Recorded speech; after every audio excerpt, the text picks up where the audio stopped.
Ya kembali, apa kabar Indonesia Malam Pak Wagub, mohon izin ini. Jadi kalaulah sekarang dikatakan bahwa drainase kapasitasnya 50 hingga 100 mm selama 3 tahun bekerja, sebenarnya drainase ini diperbaiki tidak? Mengingat data ini kan beberapa pemimpin sebelumnya juga sama, itu kapasitas drainasenya.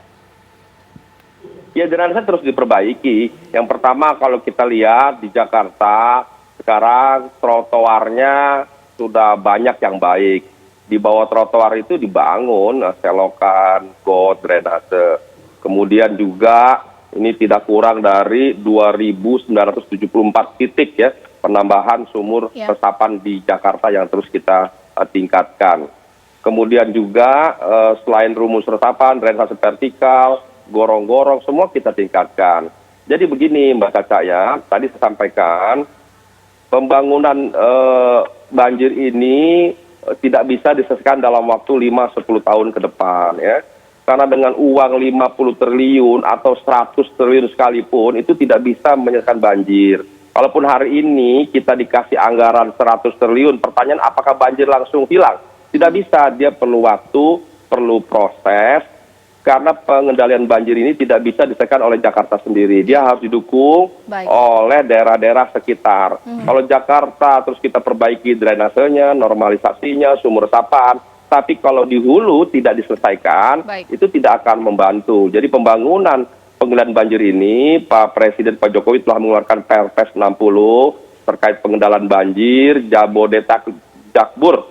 Jadi Jakarta, Bogor, Tangerang, Depok sampai dengan Cianjur, nah, itu bersinergi positif dipimpin oleh Pak Sofyan Djalil terkait pengendalian banjir itu baru dibentuk. Mudah-mudahan mulai tahun depan sudah memiliki anggaran yang cukup bisa membantu pengendalian banjir di Jakarta dan sekitarnya. Baik, nah saya sekarang ke Pak Pantas. Pak Pantas, hulunya dulu dibenerin atau mungkin siapapun memimpinnya ya susah lah mengatasi banjir di Jakarta. Nah, saya pikir gini, untuk mengatasi banjir, alat ukurnya hanya 2. Apa itu? Alat ukurnya yang pertama adalah bagaimana apa tindakan yang dilakukan sehubungan dengan infrastruktur sungai. Yang kedua, sarana prasarana pendukung terhadap infrastruktur. Bagus tidak kategorisasi tadi? Sarana dan infrastruktur? Iya, jadi infrastruktur adalah drainase dan sungai. Sarana prasarana pompa apa semua yang notabene ini adalah semua buatan manusia. Nah, jadi jangan kita menyalahkan apa yang sudah ada gitu, tidak.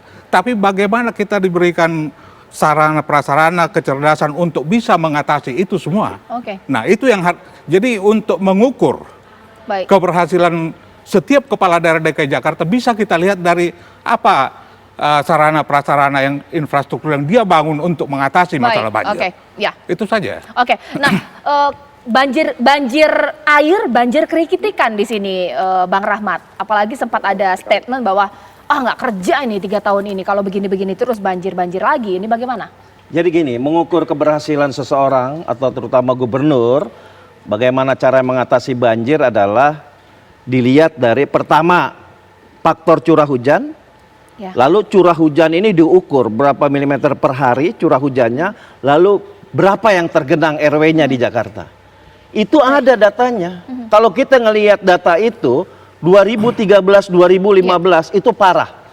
Tapi 1 Januari 2020 kemarin yang hujannya ekstrem itu yang tergenang hanya 390 RW.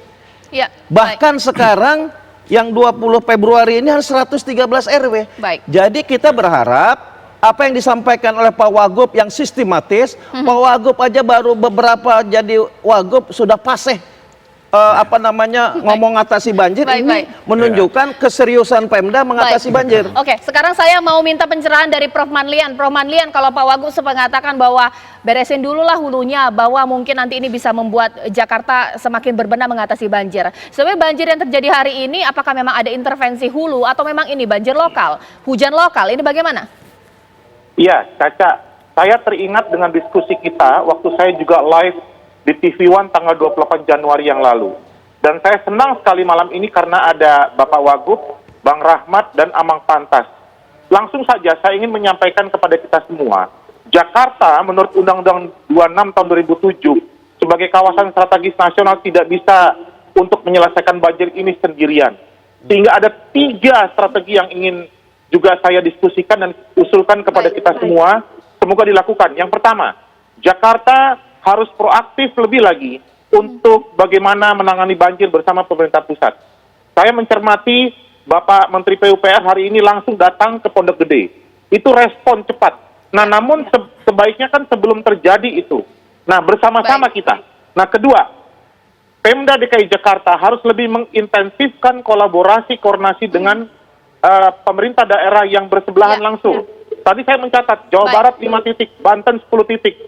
Ke depan lebih optimal lagi. Nah, yang ketiga terakhir, secara internal, ya saya tadi menyebutkan ada 4 sistem yang harus dicermati. Bagaimanalah itu untuk pengurukan sungai, ya, waduk, embung-embung kita, sumur resapan tadi Pak Gubernur sampaikan, sampah, drainase vertikal maupun horizontal, terima kasih, pembebasan lahan dan lain-lain. Terima kasih, Jadi Prof. itu Manlian. sepertinya harus optimal gitu. Baik. Demikian Caca ya. Terima kasih Prof. Manlian. Saya apresiasi apa yang dilakukan oleh Pak Wagub dan juga Pak Gubernur. Pastinya tetap terus bekerja mengingat Katulampa saat ini masih siaga. Betul. Hujan lokal saya terjadi, banjir masih sudah di mana-mana. Ini berarti harus ekstra bersiap dengan apa yang terjadi. Apalagi BMKG mengatakan hujan akan terjadi 4 hari ke Berlangsung depan. lagi beberapa Bang Rahmat, hari terima lagi. kasih. Terima kasih Bang Pantas. Ya.